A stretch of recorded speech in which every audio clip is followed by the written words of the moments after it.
Welcome to Frontrunner Motorsport. Hello and welcome to Frontrunner Motorsport and another episode of One Race Wonders. And instead of heading to the 1950s like we usually do here, we are looking at the golden age that was 2007. Because today we are looking at Markus Winkelhock and his single race competing in Formula 1 for the Spiker team at the Nurburgring in the European Grand Prix. And unlike many of the races we cover in this series of videos, Markus Winkelhock did lead a Formula 1 race. Very briefly, and completely by chance. But for one moment in his life, Markus Winkelhock in a backmarker team led some of the greatest talent in Formula 1 history around the Nurburgring.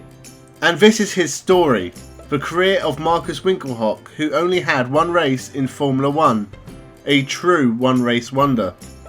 Markus was not the first Winkelhock to race in Formula 1. He is actually the third, or second depending if you count Uncle Joachim Winkelhock, who raced for the AGS team in 1989 but never actually qualified for a race. He did win races in DTM and was British Touring Car Champion in 1993, Super Touring Car Champion in 1995, and has won Le Mans and is in no way a bad racer. And Markus's dad Manfred actually scored points in Formula 1 in 1982 with the ATS team, as well as racing for Arrows, Brabhams and Skull Bandit, so this is a top class racing family. The Winkelhocks can be very proud of what they have achieved. Sadly, Manfred Winkelhock died in 1985 driving a Porsche 962C for Kramer Racing in a sports car race at Motorsport Park when Markus was just 5 years old. This did not put young Markus off motor racing, and he worked his way up through German Formula 3 and Formula Euro Series, and even finished third overall in Formula Renault 3.5 Series in 2005. This led to a Formula 1 test drive with the Midland F1 team in 2006, but no drive with the team was forthcoming. And he headed to DTM to race for Audi until Christian Albers left the Spiker F1 team over lack of sponsorship money, and Markus was given a one-off drive at the European Grand Prix at the Nurburgring, and he promptly qualified last, nearly a second and a half behind teammate Adrian Sutil. But the race went a bit differently to the norm. Spiker made a late decision to bring Markus Winkelhock in and put him on wet weather tyres, the only driver to do so. The rain promptly fell and Markus began carving his way through the field, even overtaking the Ferrari of eventual champion Kimi Räikkönen on track. Pretty soon Markus Winkelhock found himself in the lead of the race, pulling away from the field as the rain came down. He had a 33-second lead when the red flags came out. I'd have loved to have been on the Spiker pit wall at this point. We're in the lead. What do we do? What do we do? What do we do? Panic!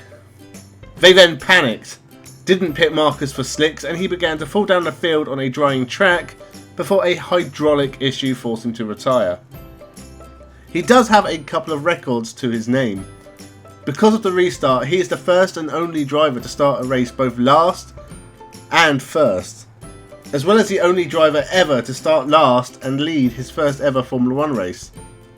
He could have been more proud if he actually finished.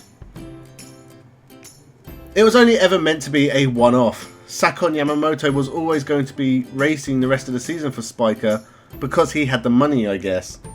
But if they were going on talent, they'd never have let Sakon near the car. Actually, you could have chosen a mannequin smothered in cheese and it would have been better than Sakon Yamamoto. But Markus has had a decent career. He spent several years in DTM with Audi, not having any real success but scoring occasional points, before moving on to GT racing, winning the 2012 FIA GT1 World Championship in a Munich Motorsport Mercedes SLS AMG, the 2017 Intercontinental GT Championship in an Audi, and the 2018 Blancpain GT Sprint Series Pro-Am class, also in an Audi. And honestly, if the red flag had never come out, if he had pitted for the right tyres, if the car hadn't broken down, Markus Winkelhock could have scored points in Formula 1.